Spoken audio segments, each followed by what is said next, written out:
Alright,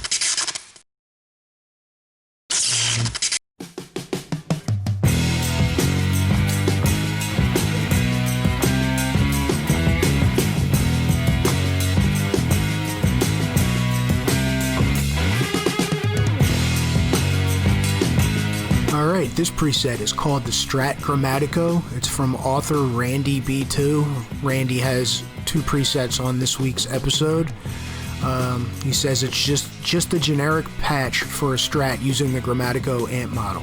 I believe foot switch 5 points to another patch on my board, so you can just ignore that or reassign it as desired. Snapshots are clean, raw rock, and crunch. He also has some stomps. If you want to get to the modulation effects, you can hit the mode switch. I have my Helix set up for 8 snapshots, but of course you can configure yours any way you want. Alright, so here we are in HX Edit. He has 3 snapshots set up. We got clean, raw rock, and crunch. If we go to the input block, we can see he has it set to multi with no noise gate. Then the first block is the heir apparent distortion, which is off most of the time, as well as a Dynadrive, which is on a separate parallel path. If you go straight from the parallel path, you go into a deluxe comp, which is only on for the raw rock, as well as the clean. Then it goes into a tone sovereign distortion. Then we got the Grammatico normal amp plus cab model. It's got the 1x12 Grammatico cab with a 112 ribbon mic. From there it goes into a flanger, and then it goes to path 2A down here. We have a chorus, reverb, LA Studio comp, and then the last block is a gain block, which I put in to get this loud enough for recording purposes. So anyway, let's hear what it sounds like.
Alright, this preset is called the Fortin Nameless preset.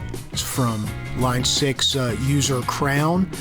It's based on a Meshuggah guitar tone, and what Crown did to get this tone was he went to this YouTube video of Plague Scythe Studios, where the guy is attempting to get the Meshuggah amp sound on his AX8, which is an Axe-Fx. So he used the ideas, I guess, in this video to come up with this sound. I have no idea if it sounds accurate to the original Fortin Nameless preset, which, by the way, is a neural plugin. It's an amp sim and cab sim plugin for audio recording. But I don't know if it's accurate or not, but I do know that it sounds good. So let's go over to HX Edit. Here is the preset right here. We start off with the input block. He has it set to multi with no noise gate. From there it goes into a 10-band EQ, which is only active for rhythm snapshot. By the way, there's 2 snapshots on here, rhythm and lead. So with the rhythm snapshot, this is engaged and it cuts a lot of the lows out of it. That definitely provides a lot of juice to cut through a dense mix with a lot of drums and bass and cymbals crashing.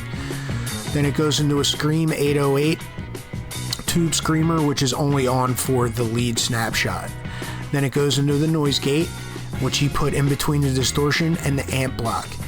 The amp itself is a placator dirty. As you can see, he has this very scooped. He has the bass cranked on the amp, The treble is at 6.9.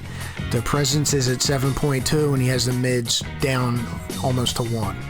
Then we have a 10-band EQ to sculpt the sound a little better. I will say that I'm using a Les Paul with the Marzio transition pickups in it, and I had to drop the 4 kilohertz a few decibels to get it to sound good with my guitar. Then he goes into a dual cab block.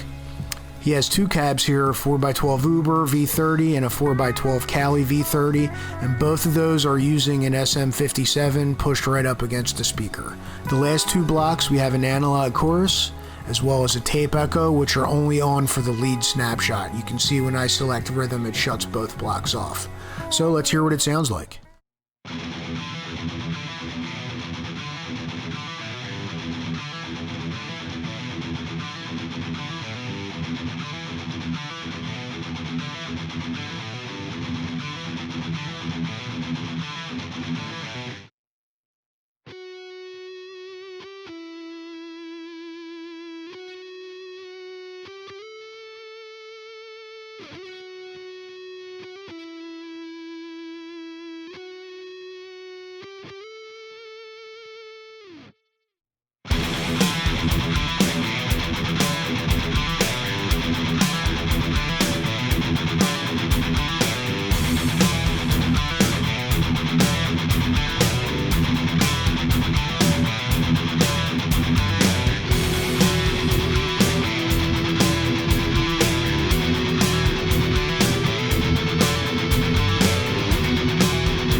Okay, this is the Fullerton Bright preset by Randy B2. Randy put up a bunch of presets on CustomTone this week, and all of them are pretty good.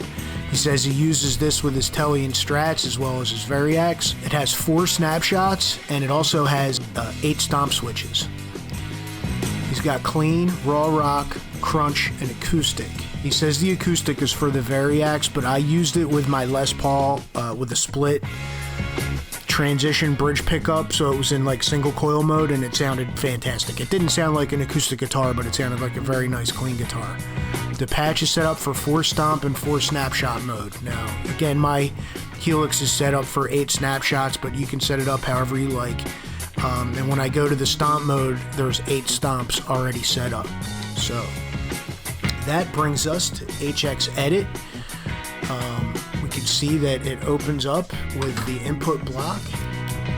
We can see that the input block is set to multi with no gate. Then we have an heir apparent distortion as well as a Dynadrive distortion. Neither of those are accessed through the snapshots. You would have to go into stomp mode to get switches for those. And then we go into a chorus, and then we go into a kinky boost, which pushes the Fullerton Bright, which is an amp and cab combo block. It has a 1x12 Deluxe with a 160 ribbon mic. And there, the path splits. It goes into a reverb, a room reverb, and then the second path goes into a compressor and a couple of delays, which are also only accessed through stomp mode. These modulation effects, the flanger as well as this phaser, again can be accessed through stomp mode. We have a parametric equalizer, which is only on for the acoustic snapshot. It sounds great. Like I said, not using a Variacs, just a single coil bridge pickup. I thought it sounded fantastic. Then we have a gain block, which is when you see this number over here in brackets, that means that it can be changed with snapshots. See, now when I went to the clean snapshot, it dropped down to 0. When I go to acoustic, it goes up to 7 plus 7.4 decibels. So he needed to boost the volume for the acoustic snapshot, and that's what he did. And then finally, it goes into an LA Studio comp. Let's hear what it sounds like.